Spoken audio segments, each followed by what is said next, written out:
So, all right, guys, welcome back to the Sing series. Today we have Brad Crouch from South Lake / Westlake. Thank you so much, Brad. Welcome. Thanks, man. Glad to be here. Yeah. So, Brad, I'm just gonna start off. This is my favorite question to ask. Who is Brad Crouch? Man, you got to drop it on me like that. Yeah. Wow, that's a great question. You know, I love my family. I love my wife. You know, I grew up in Grapevine, Texas. You know, I love what I do in real estate. I never knew that that real estate was going to be my passion. You know, Yeah. I don't know, man. I just try to be a good person. I try to help others. I think that's probably the biggest thing for me is just you know, try to give more than I take back. You know, and that's not always easy. You know, but I think if you know, I can strive for that ideal. You know, I'm doing the good things. I just want to honestly, at the end of the day, I just want to feel good about the things that I do. You know. That's awesome, man, and you're doing great. I've loved to see the journey. You and I have done a transaction together. That's kind of how we became friends, and it was amazing being on the other side. You were representing the seller, I was representing the buyer, and in this industry, like when you meet an agent and you can tell, like, hey, they're doing good by their client and they're working to communicate with the other agent. That transaction was almost 2 years ago, but I still remember how smoothly it went. And we've done a lot of transactions since then, but when a transaction stands out like that, I've been watching your journey on Facebook. So you say real estate is your passion. I know, I actively do real estate and it's my passion as well. And quote unquote, everyone says to me, Nav, you're so successful. It's because you're passionate about real estate. Is that why do you feel like, you were the number one top producing agent at your brokerage? Is it the passion that kind of leads to success, or what is it that motivates you to do the things that you do? Sure. To your point, man, I think back whenever we did that transaction a couple of years ago, and I think about the place that I was, to me, experience really does matter.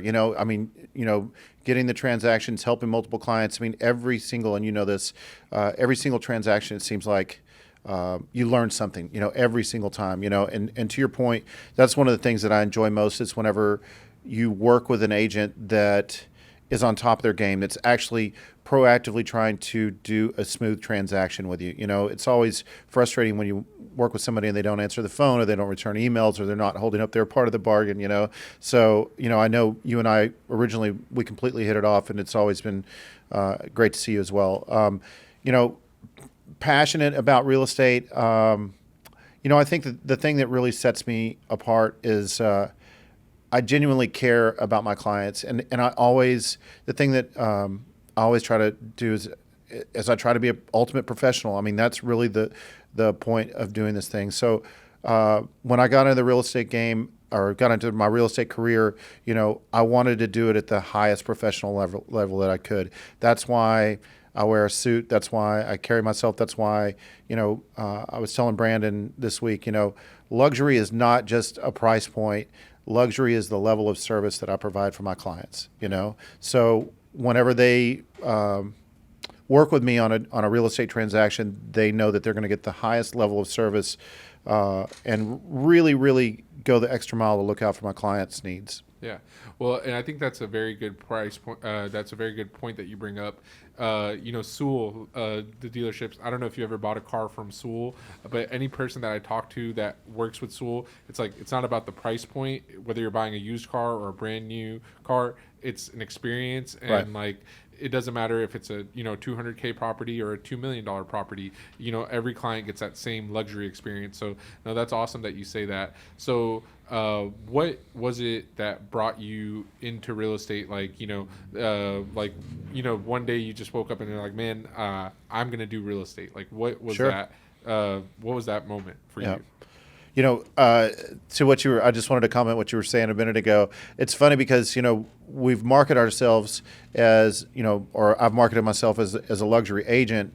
And I have had people that have reached out to me and they're like, hey, we were going to sell our, $500,000, $600,000 home, but we just didn't know if you were going to be interested. Yeah. And I was like, so I've tried to make sure and communicate that, I'll help anybody. If you're interested in doing real estate, I want to help you. It's like I'm not only going to do $1 million houses. I'm willing to do anything. Yeah. But I was in the restaurant business for 20 years in Dallas Fort Worth. I ran some really high end, cool restaurants and stuff like that, and I enjoyed that career for a long time.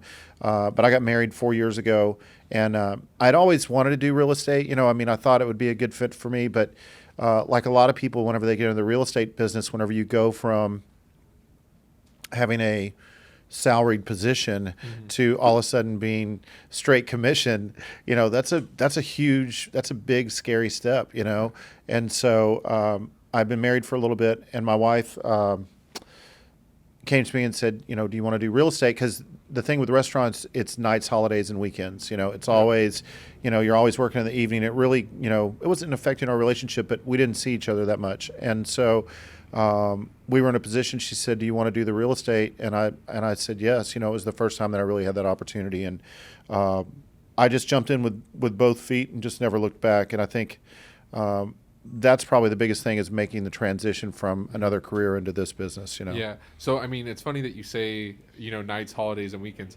In real estate, you're not really working nights, but sometimes you are. So how do you have that work-life balance now? What is your advice to those agents that because you're obviously successful, and that's one thing that I do say, and I will say about you, because I think the transaction we did about 2 years ago is probably at the 400K price point. So Sure. you're not actually just talking, you're actually being about it. Like you're servicing 400K clients, but you're also servicing $3 million clients, $4 million Sure. clients. So what, this is a two-part question.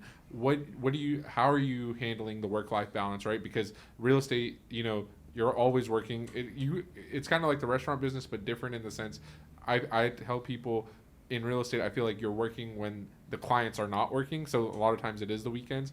And then the second part is like, how are you balancing it? And what do you kind of, what's your advice to someone who is also getting into it? Sure. So I guess the biggest difference in the restaurant, you're working, 60 hours a week, sometimes 70 hours a week. And in a restaurant environment, you can't leave, and you're obviously always proactively, engaging with employees or guests or whatever. So it's a little bit different environment. With real estate, you really do have some level of flexibility. But to your point, I do find myself working on the weekends or in the evenings, but it's not for extended periods of time. I may, work intensely on something for an hour or 45 minutes or here, and that's probably one of the drawbacks with real estate, is you're never truly not working, because you're always getting phone calls or you've got to work on something or whatever. So the scheduling is a little bit different in that regard. So I do have some flexibility. I think just for me, as far as time management, is just like really the evening before, I sit down with a notepad and I kind of map out what my day is going to look like the next day, and some days it's really heavy and some days it's really, you have some time to yourself. yeah, exactly. Personally, I feel like Monday is typically a day that I'm just, for whatever reason, for my business, has been a little less busy. So that's really the day that I kind of devote to doing my personal stuff. But as you know, weekends are really the time that I try to focus, and I'm out showing homes and stuff like that. And I do know you do a lot of listings, and I know you work with a lot of buyers as well. So what advice do you have for people that are looking to purchase in the 2023 market, or people that are looking to sell in the 2023 market? What is your advice to the people? Man, first thing I would say is, and I don't know what your experience is right now, but I see on the news, everywhere you look, you have this doom and gloom kind of attitude where, the real estate market is softening and things are slowing down, and I don't know what you're seeing, but that's just not been the case with me lately. In fact, 2 weeks ago we put an offer in on a house in Flower Mound in the $400,000 range, and in 36 hours they had 14 offers. Wow. And then 2 weeks before that I had a couple of listings. One in the 1.7 million range and one in the 1.4 million range. And a lot of times those level of homes, they might not move quite as quickly. The 1.4 was in Preston Hollow. We had 60 showings that weekend with 13 offers. And then the 1.7 was in Keller, and we had 4 offers in 48 hours. So I think, the interest rates I kind of pushed people back a little bit, but I think people are starting to adjust to the interest rate. And right now, I think you can get a 10-year ARM for like 5.25, Yeah. and I think people are starting to discover that. So, to me, the real estate market right now is actually fairly robust. I think people are out buying and selling homes. Yeah. No, that's awesome. And I visited you at your 1.7 million listing during your open house, and I was shocked. My jaw dropped for that traffic because the time that I was there, I think there was 6 couples that came and they were touring the house and they were interested. They weren't lookers. They were like Right. those were buyers. Right. So I was very impressed, and to get a 1.7 million dollar house under contract in under 48 hours, I think you probably had a really good conversation with the sellers on how to prepare them to bring the house to the market, and with your photography, and then you doing open houses. So I think that compliments you on you're not only just saying like, yeah, I'm going to take this listing and I'm going to upload it in MLS. You have a strategy that you kind of coach your clients through, and that's why you are where you are. Like, kind of walk me through that. Like, when someone comes to you and they're like, hey, Brad, I have this $1 million listing or $2 million listing that's going on the market. What does that process look like with you? Sure. There were things to like about last spring, and there were some things to not like about the spring of 2022. I mean, it was so difficult to purchase a home, Yeah. and you really did not have to put a lot of effort into. I mean, it seemed like you could just put it on the market, and it was probably going to sell, Yep. And I think The pricing didn't matter. yeah, I mean, like I said, the real estate market is still robust, but I think you still have to be strategic. I mean, about how you present your home. You just can't throw it out there. I mean, you've got to really think about pricing. And one of the things that I do for my clients, especially on my higher end listings, is I typically do not like to be the bad guy, and I don't like to give clients bad news if I can avoid it. But one of the things that I do is I work with a professional stager.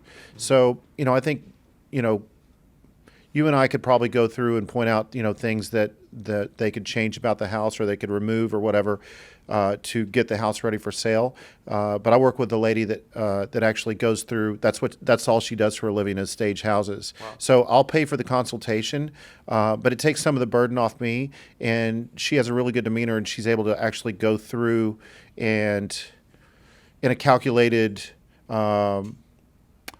She's nice about it, but she has the ability to, as a third party, really come in and give them objective feedback, which whenever I'm dealing with a client one-on-one and we have a listing agreement together, sometimes I think it's just human nature to not be honest is not the right word, but just, really, really point out that, hey, you should probably remove this family photo, or Yeah. you need to completely declutter this area, or we've got to paint this, or, this landscaping's horrible, whatever it is, having hard conversations with people is not always fun, but whenever you can bring somebody else into the equation, sometimes it can help in that environment. No, 100%. And like, I think, everyone, I think you and I have both been in that situation where the seller is like, this means a lot to me. And the thing is, okay, Mr. or Mrs. Seller, our goal is to help you sell the property. You know what I mean? So, like, it is tough conversations, removing religious items, removing family photos.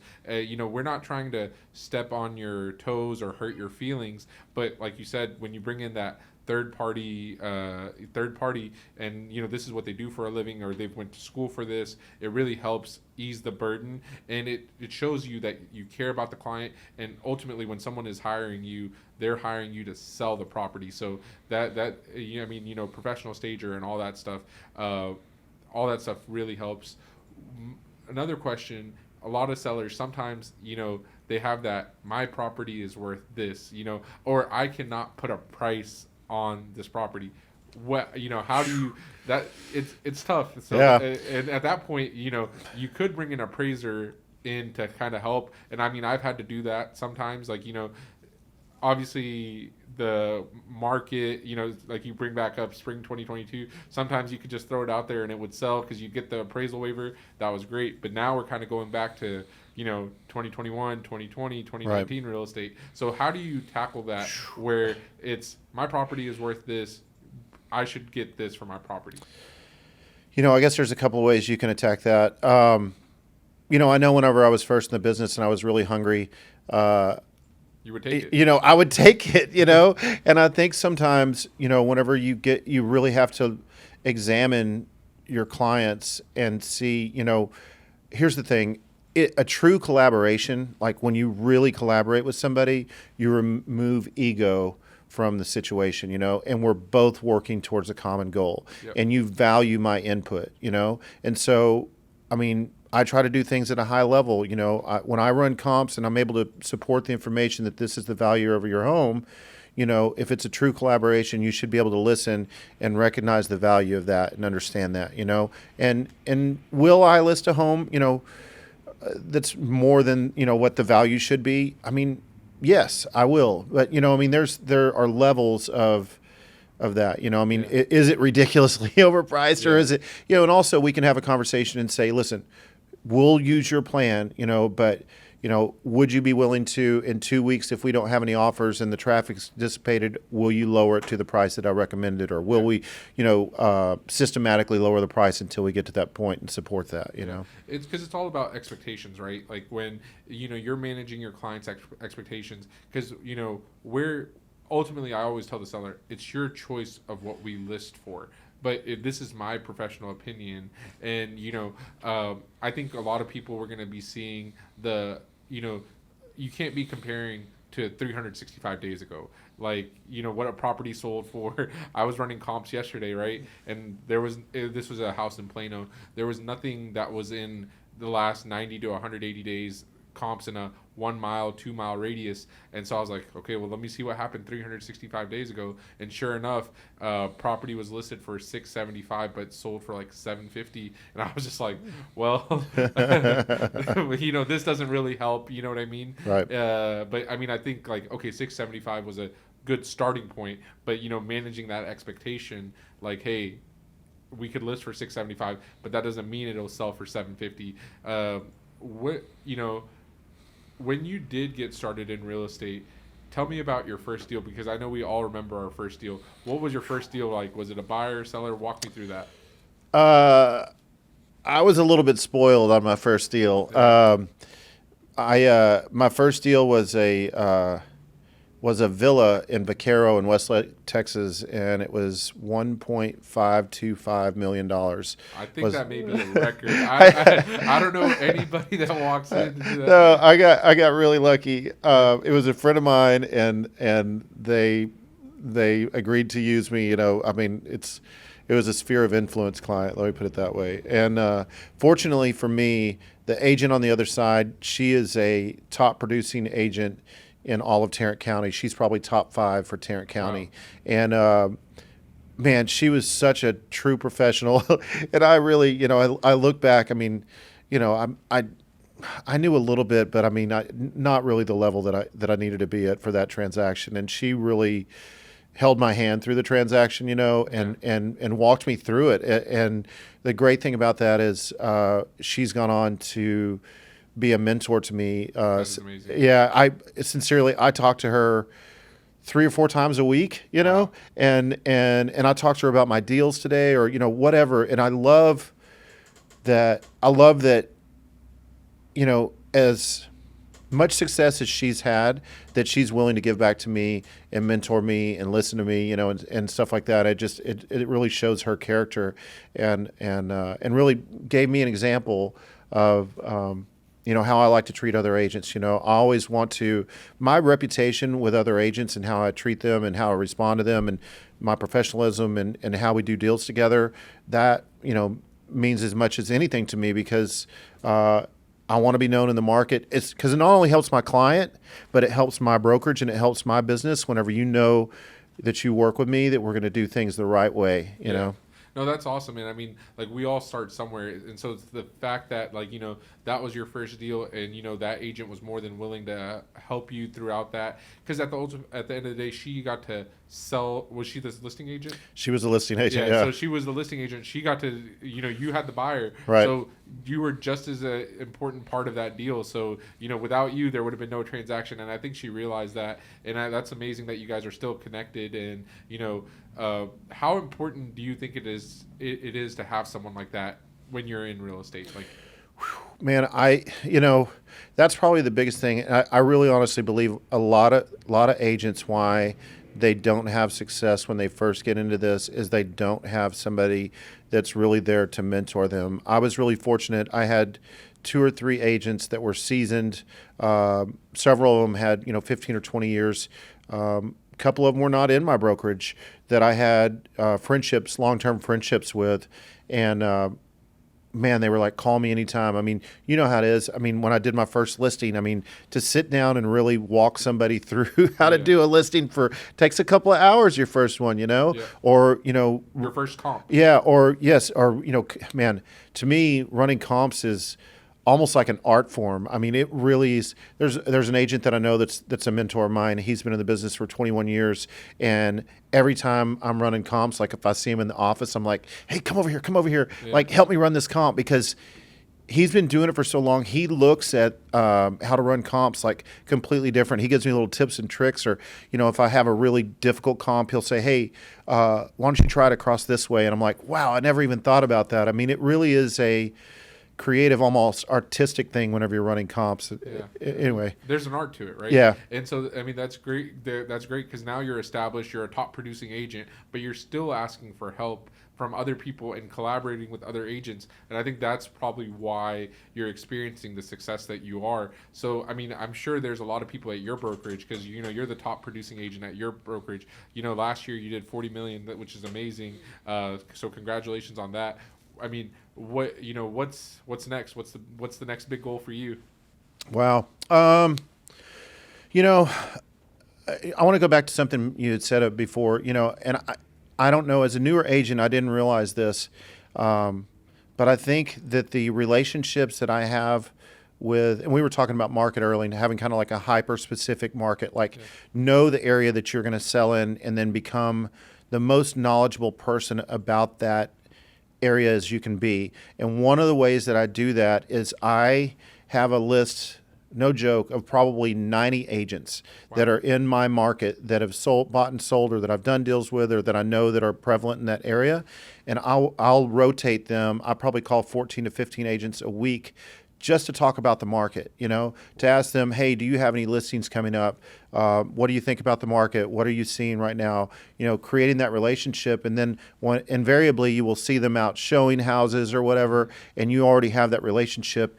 And at the end is, if I write an offer, they already know my reputation. They're going to be more apt to work with me as well. So, and then just that helps me just knowing off-market properties, because that's really that knowledge is gold to me, because whenever I can go back to my clients and I'm telling them about homes that aren't even on the market right now, they're like, wow, this guy really is the top of the market. He really is the knowledge base for this area. So to me, that is better than gold to me. Yeah. Well, that says a lot about you as well, because I don't think I've never heard. I mean, like, what you just shared with us is like game changing information, because it's so simple picking up a phone, hey, just checking in. You're developing relationships with these people, and you're kind of they know you're gonna either have a listing or a buyer. So like that says a lot about you when you're trying to just like just kind of foster a relationship. And I think that it's probably helped you out in countless ways. You've probably gotten so many off-market deals, or when that listing was coming ready, your clients were already prepared to make an offer on that property.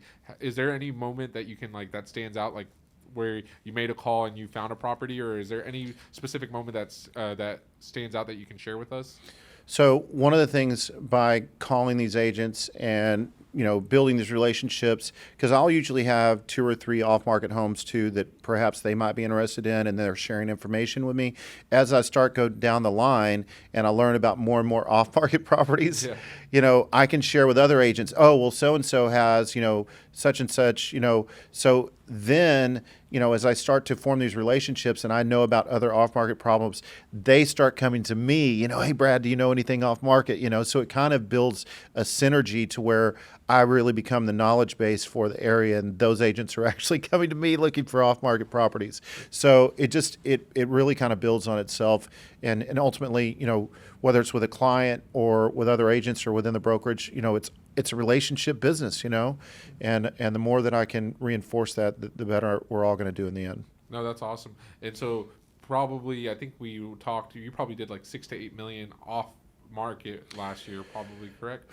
Yeah, man, we did. I had my biggest month in January. We actually did 6 million off market in January. Wow, Yeah, this January or yeah, last? this January. Oh, congratulations! That's a Yeah, huge month. yeah, Well, congratulations on yeah. that. So you did touch on something that I think is really important: market, knowing the market, and knowing the market that it is. Which market do you feel like is your market? I already know the answer to it, but for the people that don't know Brad, what does Brad know better than anything else? You know, I can't imagine that there's many agents that know South Lake better. There may be a handful, but I mean, as far as like really boots on the ground, really knowing the market, I don't think there's many people that know that market as well as I do.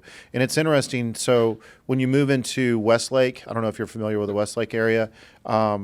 There's 1,800 families in Westlake, and it's very insulated. Like, it's a really, really tight market, But what I've discovered is really wherever you are, once you kind of get into that inner circle of agents, that you really understand like who are the movers and shakers in those markets. That's my goal, is to be like within that, but also like a leader.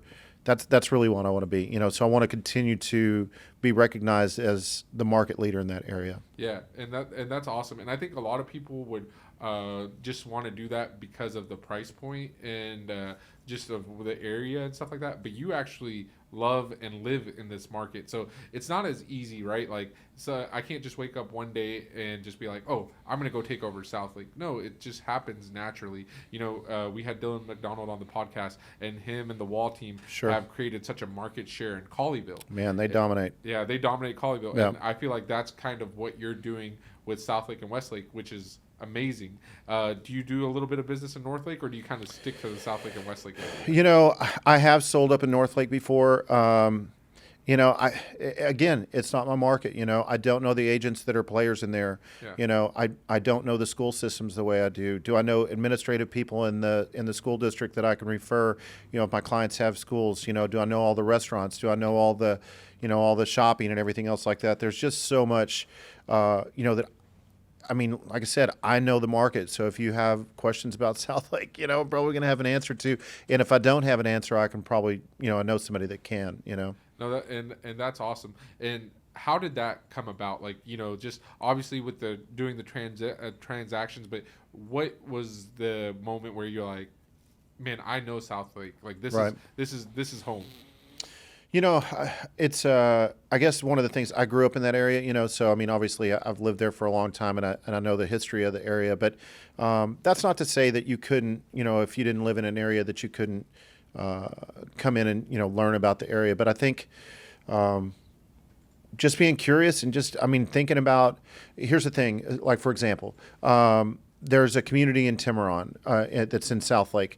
It's the only golf course community in South Lake. They have 13 lakes. They have 23 miles of biking trails. They have 2 pools. They have tennis courts. They have a fitness center. They have a center that if you're a resident, you can actually use for parties and stuff like that.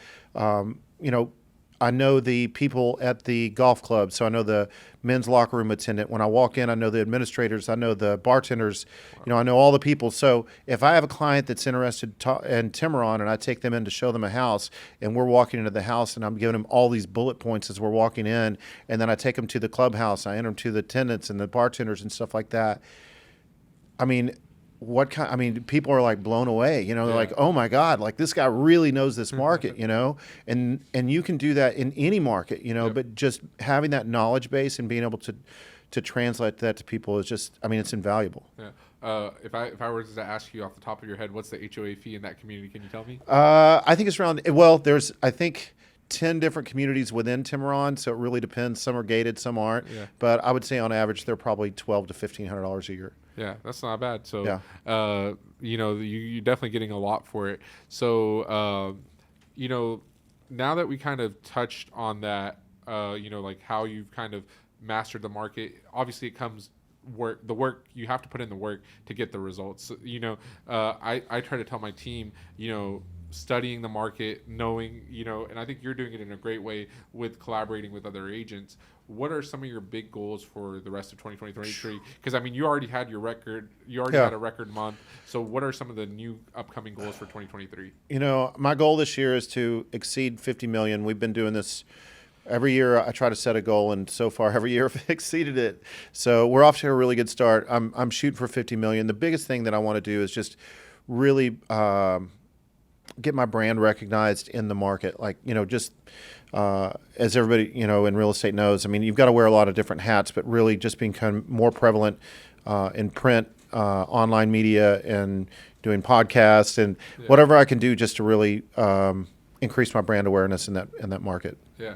And I mean, like, like the very first thing you talked about was, like, it's when you say you're trying to get to 50 million, it's just that's about how many people you're going to help along the way. Like all that, like, even sometimes, people ask me, like, I know if I'm doing a lot of volume, it's going to lead to how many people have I helped. So like with your passion and stuff like that, would you say helping people is probably one of the most, like, giving back, is that what makes Brad the happiest? Or what are some of the things that motivate you? Because like Yeah. it's not easy, being in this business. Sometimes, like, everyone, all they see is the closings, the successful deals, but there's a whole lot of you have to have some tough skin in real estate. Right.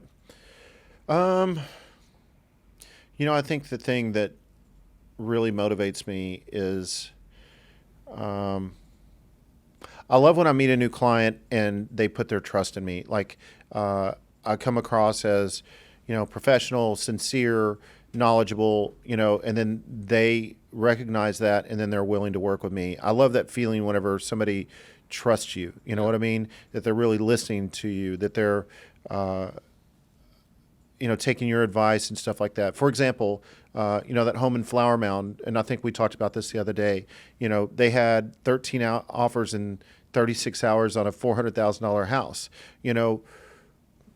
I have enough experience, that we looked at the AC units, we looked at the roof, we looked at the soffits, we looked at the flooring, we looked for cracks, we did all this stuff, and I could tell that the house was in really good shape. So then we basically collaborated and we talked about this, and so we decided to do a 3-day option for $2,000. So that's a huge option fee. There is risk there. If there was something wrong with the house and we needed to back out, there was potentially a $2,000 loss there. But them listening to me and being willing to do that, and keep that option small was the difference maker. And that's how we were able to beat out those other offers. In fact, there were other offers that were actually higher than ours, but I knew that we could get under contract. Then we had the inspection. I mean, there was like 3 things wrong on the inspection report, but having that knowledge base and then having the trust of my clients to, believe that I had the knowledge and the know-how to get them this house above all overs without overbidding for the house was all the difference, and then the satisfaction of being able to call them and tell them, guys, we got the house. I mean, they're just absolutely elated, Yeah. So that was the reward, seeing my clients win ultimately is what makes me happy. No, that's amazing. And that shows, like, because, like, I to us, what's common, checking the age of the AC, checking the age of the water heater. I don't think a lot of people do that. You know what I mean? And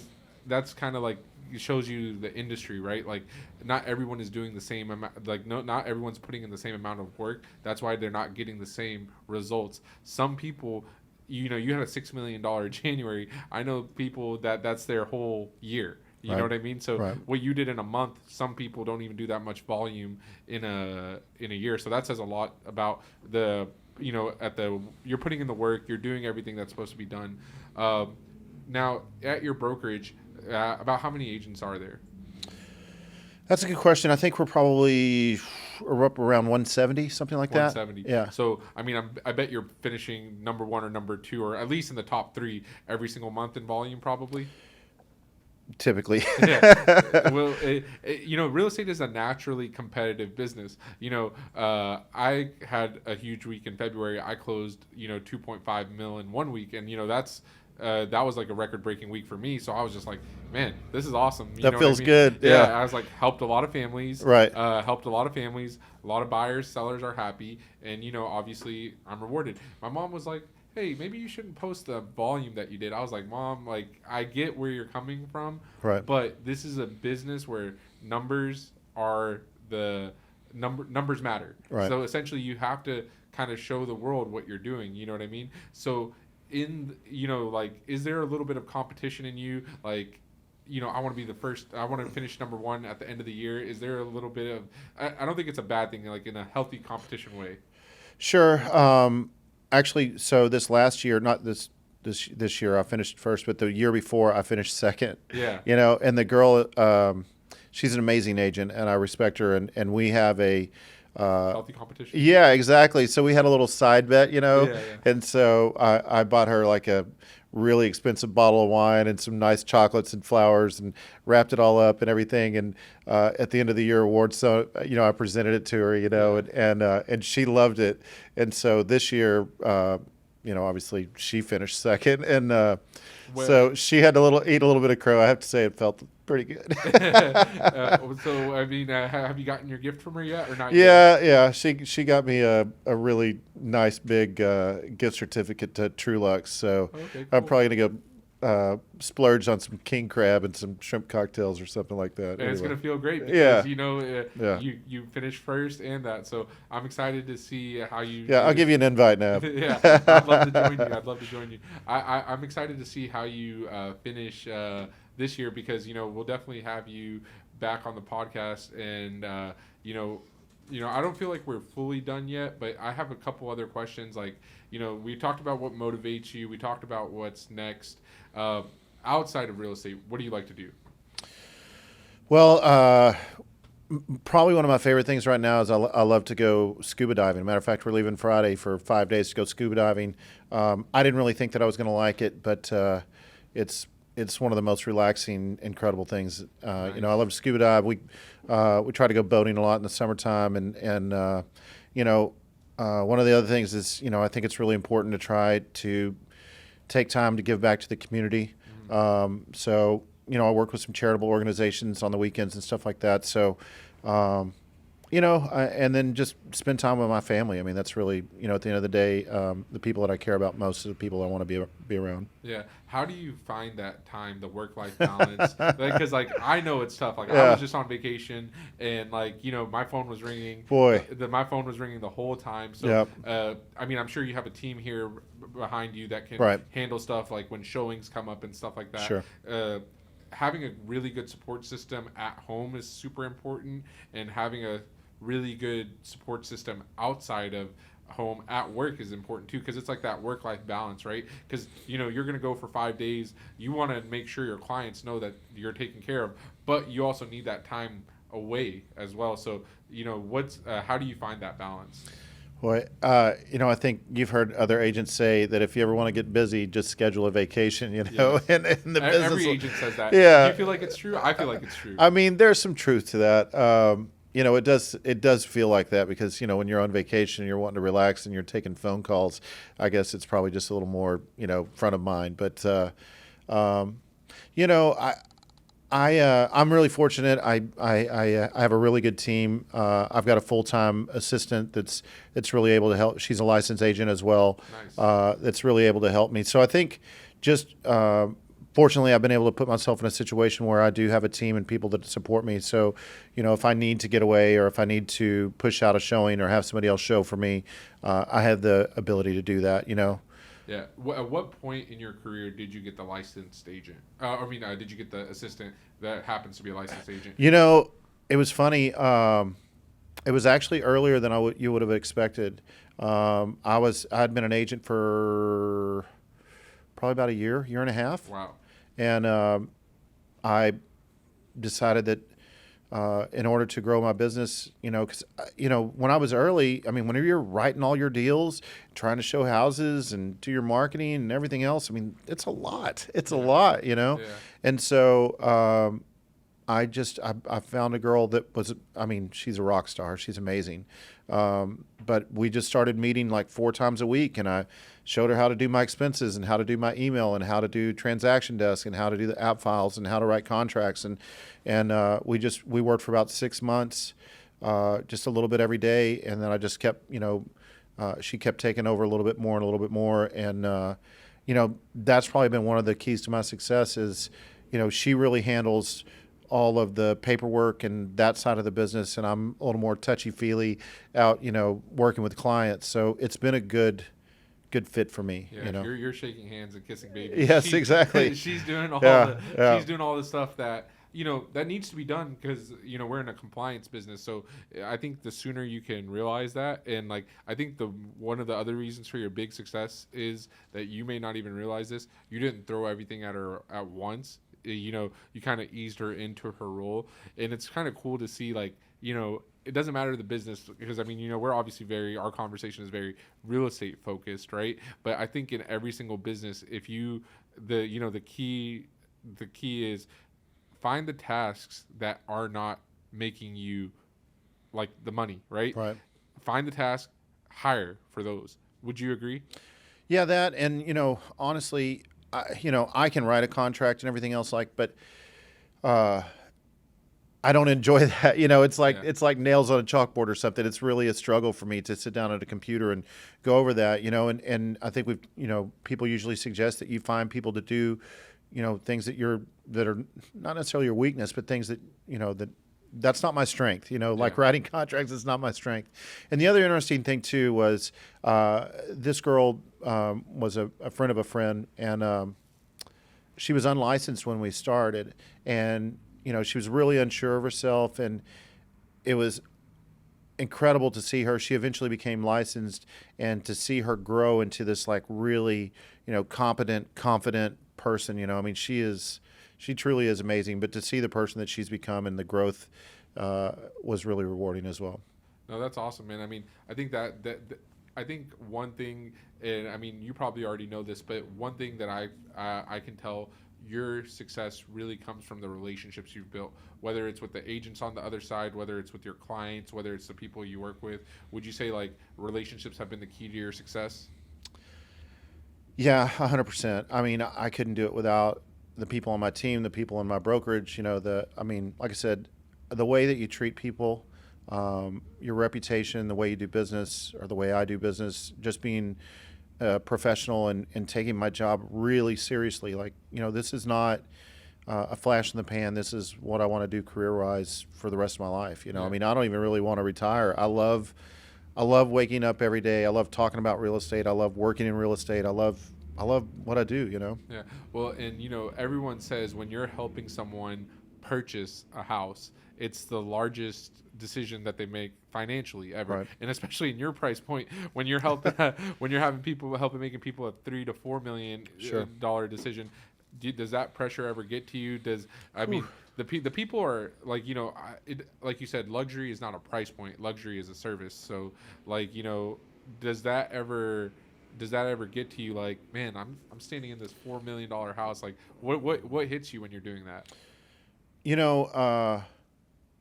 One of the things that I have learned is, and this is counterintuitive, and I hope I don't get in trouble for saying this, but a lot of times the people in a lower price point tend to be a little needier, and Maybe pickier. Yeah, pickier, and then the people at that higher price point, they bought multiple properties, they're well qualified, they know what they're looking for, like I said, they bought multiple houses, so they've been through the process, and they recognize professionalism, somebody that really is on their game and does that, that knows the business.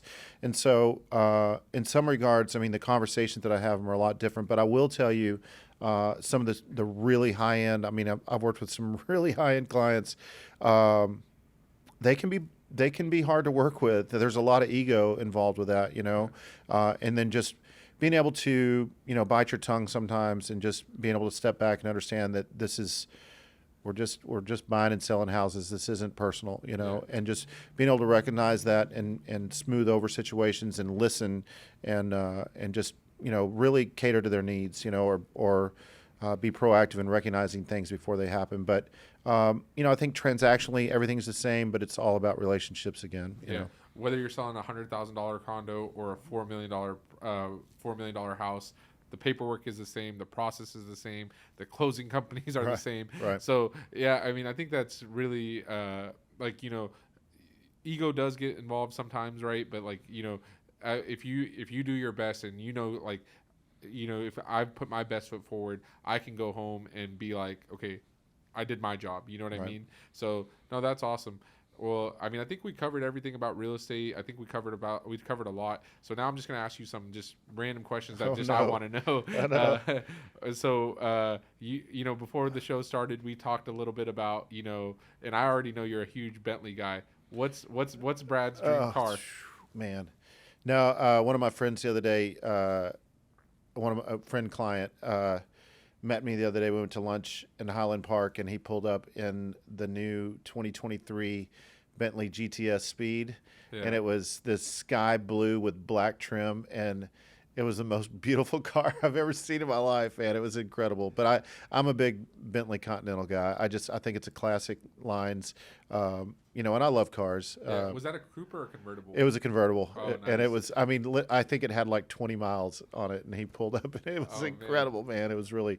I don't know if you've seen the redesign on the Oh, new. I saw it. Yeah, I mean, it's all the new Bentleys are yeah, beautiful. yeah. I love the SUV. I love the. I think Bentley makes some very beautiful cars, and you don't see too many of them in DFW. I know you see a lot more of them in the South Lake, West Lake side, but just if you think about all of DFW, if you go out to Dallas, you'll see a lot more. So I'm sure we'll see you in a drop top Bentley pretty Oh, soon. I don't know about that. I got to keep up with you, Nav.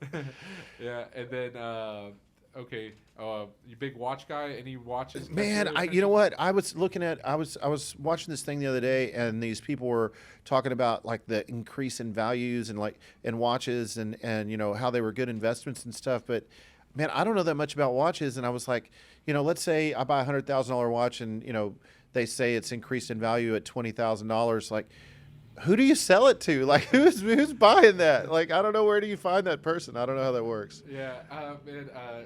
There's a huge thing happening on TikTok. Uh-huh. It's called Watch Talk. Okay. And there's a guy. His name is Vokum, and he basically works with this guy named John Buckley or something like that. And they're really flipping watches. They're flipping watches like it's candy. Really? Like they're you're gonna have to look into it. Okay. But like Rolexes, everyone knows like Rolexes is probably like the watch that everyone knows about and stuff Sure. like that. So, there was a time, especially during the pandemic, there was a huge shortage on watches, and people were just basically, you can't get one from the dealer. You can't go to Backendorf's and get one unless you've bought something else from them. So it's a huge market, and you're seeing all these people flip watches. So I just like to ask because Backendorf's is huge, and like the Rolex market is huge. It's just kind of like the car market. When you're in it, like especially like if I'll show you one of these videos, you're gonna laugh because like it's a whole business. They're buying $40,000 watches like left and right and flipping them, and probably selling them for $2,000, $3,000 profit because I think there's a supply and demand issue. Okay. But yeah, so so we talked about the cars, we talked about the watches. What's your one big advice to a brand new agent? Whew. I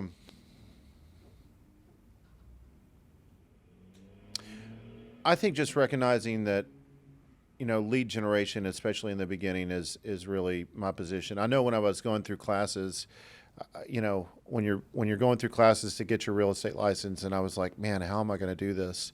And until you get your license and you really get in there and get your feet wet, in the beginning, I was willing to go to any lengths, to find my first client, and really just go after the business and just, keep hustling, Cool. Awesome, man. Well, good luck with the rest of the year. I'm excited. I'm watching you closely on social media. We'll have you back here All at right. the end of this year. We're gonna figure out, is this the year that Brad hits 50 million? I already know he is. If there was a bet on it, I would do it. I'm pretty confident that you'll hit 50 million this year. So I'm ready to see the journey to 50 million. Right on. So congratulations on all your success. Thank you for coming. Thank you Thanks, for making bro. the time. Appreciate it. Glad to be here. Yep.